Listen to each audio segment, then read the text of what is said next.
الحمدللہ رب العالمین والصلاة والسلام علی محمد بن عبداللہ الامین وعلی آلہ واصحابہ اجمعین ومن تبعهم بإحسان إلى يوم الدين. أما بعد، قال الله تبارك وتعالى في القرآن المجيد: أعوذ بالله من الشيطان الرجيم، بسم الله الرحمن الرحيم. فلما ألقوا قال موسى ما جئتم به السحر إن الله سيبطله إن الله لا يصلح عمل المفسدين ويحق الله الحق بكلماته ولو كره المجرمون. صدق اللہ العظیم. محترم عزیزو، آج کے درس میں یہ بتلایا جائے گا کہ جادو کیا ہے اور قرآن و حدیث میں اس کے ثبوت پر کیا حقائق اور کیا دلائل پیش کیے گئے ہیں. جادو کے لیے عربی زبان میں لفظ سحر کا استعمال ہوا ہے، جس کی تعریف علماء لغت نے یوں فرمائی ہے. تہذیب اللغہ میں علامہ ازہری رحمۃ اللہ علیہ فرماتے ہیں کہ سحر کسی چیز کو اس کی حقیقت سے پھیر دینے کا نام ہے. اور لسان العرب میں ابن منظور فرماتے ہیں جادوگر جب باطل کو حق بنا کر پیش کرتا ہے اور کسی چیز کو اس کی حقیقت سے ہٹا کر سامنے لاتا ہے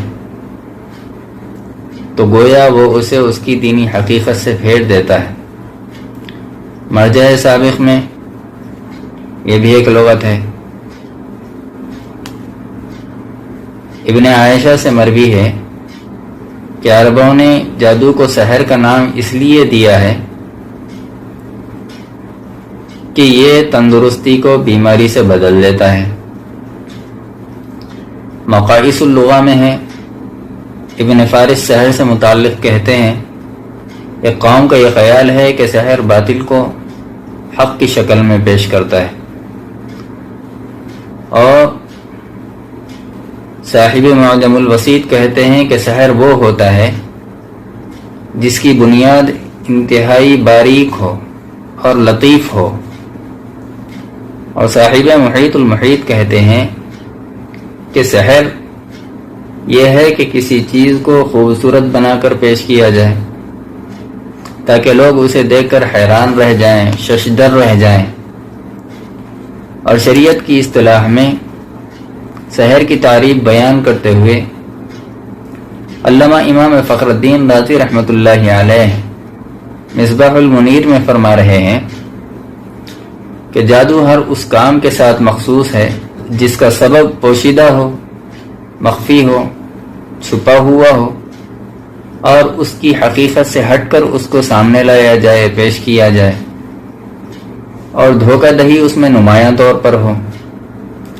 اور زاد المعاد میں جلد 14 صفحہ 126 پر حافظ ابن قیم رحمۃ اللہ علیہ فرماتے ہیں کہ جادو ارواح خبیثہ کے اثر و نفوذ سے مرکب ہوتا ہے جس سے انسان کی طبیعت متاثر ہوتی ہے.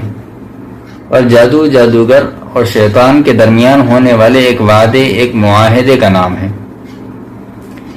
جس کی بنا پر جادوگر کچھ کفریہ کام کرتا ہے، کچھ گناہ کے کام کرتا ہے، کچھ شرکیہ کام کرتا ہے.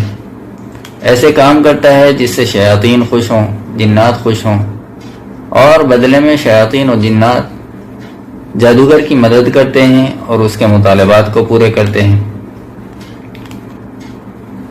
اب ہمیں یہ اس بات کا علم ہو گیا کہ جادو کیا ہے. اب ہم دیکھتے ہیں کہ اللہ رب العزت نے قرآن مجید کے اندر جادو کے متعلق کیا ارشادات فرمائے ہیں. سورۃ البقرہ کی آیت ہے واتبعوا ما تتلو الشياطين على ملك سليمان وما كفر سليمان ولكن الشياطين كفروا يعلمون الناس السحر وما أنزل على الملكين ببابل هاروت وماروت وما يعلمان من أحد حتى يقولا إنما نحن فتنة فلا تكفر فيتعلمون منهما ما يفرقون به بين المرء وزوجه وما هم بضارين به من أحد إلا بإذن الله فيتعلمون ما يضرهم ولا ينفعهم ولقد علموا لمن اشتراه ما له في الآخرة من خلاق وَلَبِئْسَ مَا شَرَوْا بِهِ أَنفُسَهُمْ لَوْ كَانُوا يَعْلَمُونَ۔ اس آیت میں اللہ رب العزت حضرت سیدنا سلیمان علیہ السلام کی جادو سے براءت اور شیاطین و جنات کے جادو کرنے اور لوگوں کو جادو سکھانے کا تذکرہ فرمایا ہے، اور اسی طرح شہر بابل میں بھیجے جانے والے 2 فرشتوں یعنی ہاروت اور ماروت کا تذکرہ فرمایا ہے، اور یہ بھی فرمایا ہے کہ لوگ چند پیسوں کی خاطر، چند ٹکوں کے عوض میں اپنے آپ کو ایک بیکار چیز کے آگے یعنی جادو کے لیے بیچ دیتے ہیں، اور رشتوں میں تفرقہ پیدا کرتے ہیں، دوریاں پیدا کرتے ہیں، علیحدگی پیدا کرتے ہیں اور اپنا ایمان خراب کر بیٹھتے ہیں۔ اور ایک جگہ قرآن یوں کہتا ہے، سورہ یونس کی آیت ہے، قال موسى أتقولون للحق لما جاءكم أسحر هذا ولا يفلح الساحرون۔ حضرت سیدنا موسیٰ علیہ السلام اپنی قوم سے خطاب کرتے ہوئے کہتے ہیں کہ اے میری قوم کے لوگوں، جب تمہارے سامنے حق آ گیا تو تم اس کو جادو کہتے ہو، کہ یہ جادو ہے؟ پھر فرمایا جادوگر تو کبھی کامیاب نہیں ہوں گے۔ اسی طریقے سے ایک اور روایت ہے، ایک اور آیت ہے، یہ بھی سورہ یونس کی آیت ہے، اس میں فرمایا فَلَمَّا أَلْقَوْا قَالَ مُوسَى مَا جِئْتُمْ بِهِ السِّحْرُ إِنَّ اللَّهَ سَيُبْطِلُهُ إِنَّ اللَّهَ لَا يُصْلِحُ عَمَلَ الْمُفْسِدِينَ وَيُحِقُّ اللَّهُ الْحَقَّ بِكَلِمَاتِهِ وَلَوْ كَرِهَ الْمُجْرِمُونَ۔ جب حضرت موسیٰ علیہ السلام نے اپنی قوم کو اللہ کی طرف بلایا، اس وقت وہاں کا بادشاہ فرعون تھا جو خود بھی خدائی کے دعوے کیا کرتا تھا۔ اس نے اپنی قوم کے بڑے بڑے جادوگروں کو بلایا اور ان سے کہا کہ تم لوگ اپنا کمال، اپنا کرتب دکھاؤ تاکہ حضرت سیدنا موسیٰ علیہ السلام کے سامنے میری برتری ظاہر ہو سکے اور ان کو میری برتری کا پتہ چلے۔ تو انہوں نے اپنی رسیوں اور لاٹھیوں کو زمین پر ڈال دیا اور جادو کرنے لگے۔ حضرت سیدنا موسیٰ علیہ السلام نے فرمایا جو کچھ تم لوگوں نے ابھی پیش کیا ہے یہ یقیناً جادو ہے، اور اللہ یقیناً جادو کو بے اثر بنا دیں گے، اور بے شک اللہ رب العزت فساد پیدا کرنے والوں کے عمل کو کبھی کامیاب نہیں ہونے دیتا، اور اللہ رب العزت اپنے حکم سے حق کو ثابت کر کے دکھلاتا ہے، چاہے مجرمین ایسا چاہتے ہوں یا نہ چاہتے ہوں۔ اور جب جادوگروں نے اپنی رسیاں اور لاٹھیاں زمین پر ڈال دیں اور اس پر جادو کیا، اور حضرت سیدنا موسیٰ علیہ السلام کی ظاہری نظر کو بند کر دیا گیا، تو حضرت موسیٰ علیہ السلام نے دیکھا کہ یہ رسیاں اور لاٹھیاں جو زمین پر پڑی تھیں سانپ کی شکل اختیار کر گئیں، اور ایسا محسوس ہوتا تھا کہ وہ سانپ حضرت سیدنا موسیٰ علیہ السلام کی طرف آ رہے ہیں۔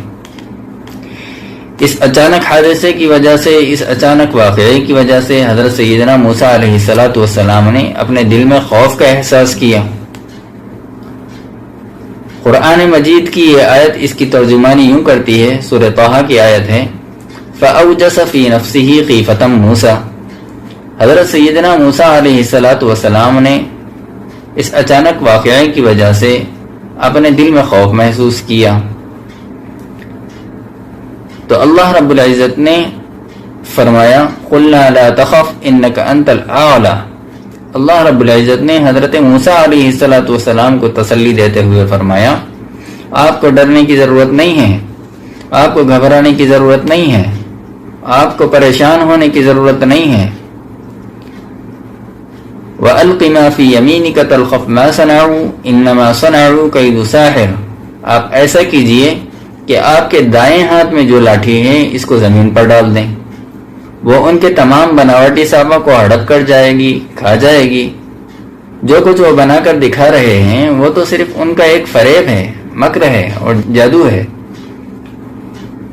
وَلَا يُفْلِحُ السَّاحِرُ حَيْثُ أَتَى، اور جادوگر کبھی کامیاب نہیں ہو سکتے جس طریقے سے بھی وہ آپ کا مقابلہ کریں، آپ کے مقابلے کے لیے آئیں۔ پھر حضرت سیدنا موسیٰ علیہ السلام نے اپنی لاٹھی زمین پر ڈالی تو کیا ہوا؟ سورہ اعراف کی آیت بتلاتی ہے وَأَوْحَيْنَا إِلَى مُوسَىٰ أَنْ أَلْقِ عَصَاكَ فَإِذَا هِيَ تَلْقَفُ مَا يَأْفِكُونَ فَوَقَعَ الْحَقُّ وَبَطَلَ مَا كَانُوا يَعْمَلُونَ فَغُلِبُوا هُنَالِكَ وَانقَلَبُوا صَاغِرِينَ وَأُلْقِيَ السَّحَرَةُ سَاجِدِينَ قَالُوا آمَنَّا بِرَبِّ الْعَالَمِينَ رَبِّ مُوسَىٰ وَهَارُونَ۔ جب جادوگروں نے اپنی رسیاں اور لاٹھیاں زمین پر ڈال دی اور وہ جادو کے زور پر سانپ نظر آنے لگے تو اللہ تبارک و تعالیٰ نے حضرت موسیٰ علیہ السلام کو وحی بھیجی کہ وہ اپنی لاٹھی زمین پر ڈالیں۔ جب حضرت سیدنا موسیٰ علیہ السلام نے اپنی لاٹھی جیسے ہی زمین پر ڈالی تو دیکھتے ہی دیکھتے وہ جادوگروں کے جھوٹ کو نگل گئی اور حق ثابت ہو گیا، اور جادوگروں نے جو عمل کیا تھا ان کا وار اور ان کا عمل ضائع ہو گیا، بیکار ہو گیا، اور اللہ نے انہیں مغلوب کر دیا اور انہیں ذلت اور رسوائی کا منہ دیکھنا پڑا۔ جب یہ ہو گیا تو جادوگر سجدے میں گر پڑے اور انہوں نے کہا کہ ہم اس پروردگار پر ایمان لاتے ہیں جو عالمین کا رب ہے، اور ہم ایسے رب پر ایمان لاتے ہیں جو حضرت سیدنا موسیٰ علیہ السلام کا بھی رب ہے اور حضرت سیدنا ہارون علیہ السلام کا بھی رب ہے۔ اور سورۃ الفلق اور سورۃ الناس، ان دونوں صورتوں میں بھی واضح الفاظ میں سحر کو بیان کیا گیا ہے۔ اور معوذتین کے نزول کی ایک اہم وجہ یہ بھی تو ہے کہ جب اللہ کے نبی صلی اللہ علیہ وسلم پر جادو کیا گیا تھا اس وقت یہ دونوں صورتیں نازل کی گئی تھی۔ قرآن میں اللہ رب العزت اپنے حبیب صلی اللہ علیہ وسلم سے فرما رہے ہیں قُلْ أَعُوذُ بِرَبِّ الْفَلَقِ مِنْ شَرِّ مَا خَلَقَ وَمِنْ شَرِّ غَاسِقٍ إِذَا وَقَبَ وَمِنْ شَرِّ النَّفَّاثَاتِ فِي الْعُقَدِ وَمِنْ شَرِّ حَاسِدٍ إِذَا حَسَدَ۔ اے میرے پیارے نبی صلی اللہ علیہ وسلم، آپ کہہ دیجئے میں صبح کے رب کی پناہ میں آتا ہوں تمام مخلوقات کے شر سے اور رات کی برائی سے جب اس کی بھیانک تاریکی ہر طرف کو پھیل جاتی ہے اور ہر جگہ کو گھیر لیتی ہے، اور ان جادوگر عورتوں سے جو دھاگے پر جادو پڑھ کر پھونکتی ہیں اور گرہیں باندھتی ہیں، اور حاسدین کے حسد سے جب وہ اپنا حسد ظاہر کرتے ہیں۔ تفسیر قرطبی جلد 20 صفحہ 257 پر حضرت امام قرطبی رحمۃ اللہ علیہ وَمِن شَرِّ النَّفَّاثَاتِ فِي الْعُقَدِ کی تفسیر فرماتے ہوئے یوں کہتے ہیں کہ وہ جادوگر عورتیں جو دھاگے پر گرہیں بنا کر اس پر دم کرتی ہیں اور پھونکتی ہیں۔ اور اسی طریقے سے تفسیر ابن کثیر میں جلد 4 صفحہ 573 پر حافظ ابن کثیر رحمۃ اللہ علیہ اسی آیت کی تفسیر میں فرماتے ہیں کہ مجاہد، حسن، قتادہ، ضحاک نے بھی النفاسات فی العقد سے جادوگر عورتیں مراد لی ہیں، اور یہی بات ابن جریر رحمۃ اللہ علیہ بھی فرماتے ہیں، اور مفسرین اکرام نے اسی موقف کو اختیار کیا ہے۔ اب تک کی بات سے ہمیں یہ بخوبی اندازہ ہو گیا، یہ اچھی طریقے سے معلوم ہو گیا کہ جادو حقیقت میں موجود ہے اور اس کے دلائل بھی قرآن میں موجود ہیں۔ جادو مرد بھی کرتے ہیں، جادو عورتیں بھی کرتی ہیں، جادو جنات بھی کرتے ہیں، جادو گروہوں پر بھی کیا جاتا ہے اور نظر بند کر کے بھی کیا جاتا ہے۔ کسی لاٹھی پر بھی جادو کیا جا سکتا ہے، اسی طریقے سے کسی اور چیز کے ذریعے سے بھی جادو کیا جا سکتا ہے۔ اور جادو انبیاء اکرام، اولیاء اور عام امتی، چاہے وہ مرد ہو چاہے عورت ہو، سب پر ہو سکتا ہے، لیکن جو جادو انبیاء اکرام علیہم الصلوۃ والسلام پر کیا جاتا ہے اس میں اس بات کا استثناء ہے کہ ان پر جو جادو کیا جاتا ہے اس سے ان کی کسی دینی امور پر فرق نہیں پڑتا. ہاں دنیاوی معاملات ہوں، دنیاوی کچھ معاملات ہوں تو کسی قسم کا اس میں ضرور فرق آ سکتا ہے، جیسا کہ قرآنی آیات اور صورتوں سے صاف ظاہر ہو جاتا ہے. اور قرآنی آیات اور صورتوں سے یہ بات بھی ظاہر ہوتی ہے، اس بات کا بھی پتہ چلتا ہے کہ جادو عموماً ناقص النور میں کیا جاتا ہے. اور ناقص النور کا مطلب کیا ہے؟ یہ ہے کیا بھلا؟ ناقص النور آخر کہتے کس کو ہیں؟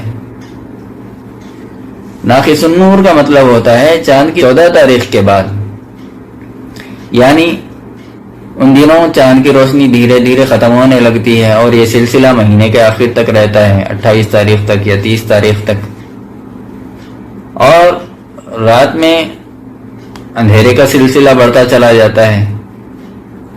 جب رات بہت زیادہ اندھیری ہو جاتی ہے، ہاتھ کو ہاتھ سجائی نہیں دیتا، تو اس وقت جادوگر اپنا کام کرتے ہیں. عرف عام میں اس کو اماوس بھی کہا جاتا ہے. جادوگر اور جادوگروں سے متعلق دیگر بہت سی آیات مشہور اور معروف ہیں، اور اسلام کی تھوڑی بہت سمجھ رکھنے والا بھی ان سے بخوبی واقف ہے. اب آ جائیے احادیث کی طرف. احادیث کی بھی مستند کتب میں مستند حوالوں کے ساتھ جادو کے وجود پر دلائل موجود ہیں.